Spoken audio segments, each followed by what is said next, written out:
Ito'y tanim ko lang sa paso. Ito yung ginawa ko kasi, Mare, oh. Tingnan niyo yung ginawa ko. Good morning, mga Mare. Kamusta kayong lahat? Ibihi ako ninyo, Mare. Ga-harvest kita makaroon at akong tanom nga black pepper in a pot. Let's go, Mare.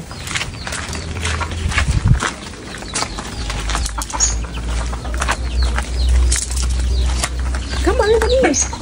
Kaya gali ako nga tanom nga black pepper sa pot yung da, Mare. Oh, kababoy mga bunga.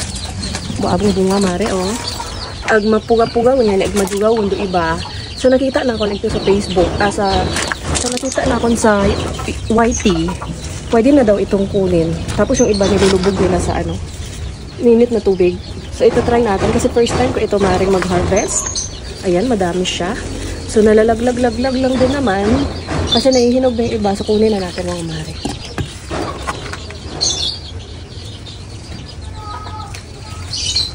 Gusto ko nga palang i-shout out si Maring Alvin, si Ludi Alvin. Mare, basi may oras ka. Pwede ko nimo ra nga basi pwede nimo i-pro para, Mare. Agud ga abo. Ay, may hinog na siya. May hinog na siya, Mare, oh. O, tingnan niyo, Mare, oh. Nahinog na siya, oh.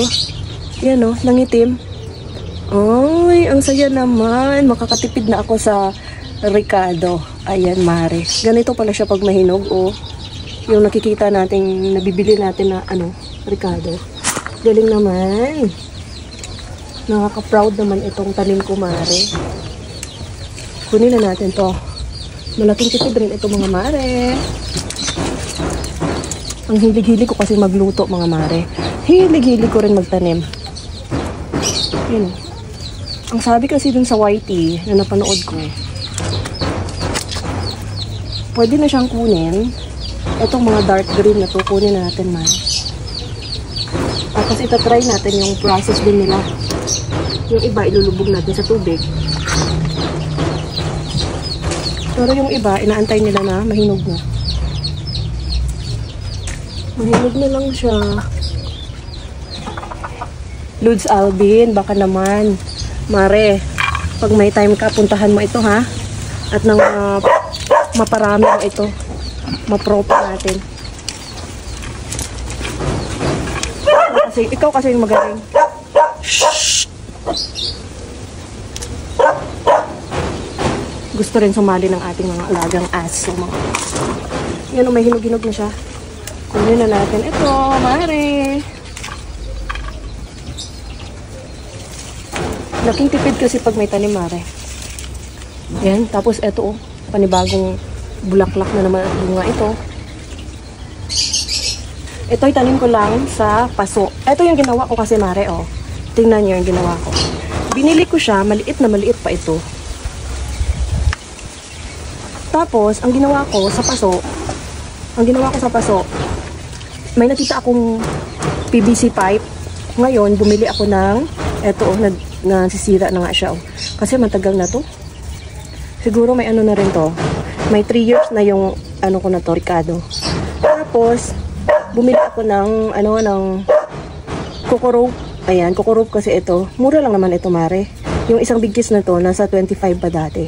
Ayun, tapos binalot ko lang siya doon sa, ano, ginamitan ko siya ng glue stick para dumikit. Binalot ko sa PVC pipe. Tapos, maganda siya kasi dumikit yung ugat ng ating tanim na Ricardo. Ayan. Tapos yung dinidilig ko dito, Mare. Yung dinidilig ko, mga, ano, mga hugas-bigas. Tapos, may tangki kasi kami ng isdaan doon sa gilid. Ng isdaan talaga. Ng isda, konti lang, maliit lang naman yung, ano, yung parang pond namin doon sa likod. Doon ako kumukuha ng tubig. Kasi, mas fertilize iyon kasi yung mga poops ng ating mga isda, magandang pang-abono yun. Ayan. So, eto lang muna siguro, Mare. Saka na lang natin kunin yung iba. Tingnan nyo, Mare, oh. Madami talagang bunga yan. Sa baba, nakatago. Ayan, oh. Ayan. O, diba? Malaking tipid na talaga ito, Mare.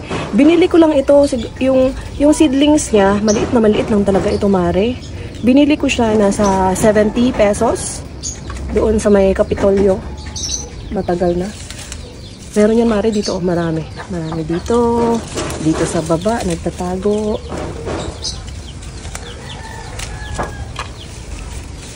Tsaka dito sa taas. Ayan. Hindi kasi sabay-sabay yung pag-ano niya, pagbunga niya. Kaya okay lang din. Kasi hindi naman natin ito mauubos ka agad magamit. Itry ko nga itong gamitin na ganito. Kung anong lasa. Ayan. So, yun lang muna for today's video, mga mare. Magtanim po tayo ng magtanim. Alam nyo, hindi naman kalakihan yung space ko. Talagang ginagawan ko lang siya ng paraan. Diskarte lang din, mare. Tsaka, ewan ko, hindi naman siguro sa green thumb, kundi sa tiyaga lang talaga ng ng pagtanim, tsaka sa tamang paggamit ng dilim. Yun namang mga mare. Maingay na ang ating aso. Bye! Bye-bye, mga mare!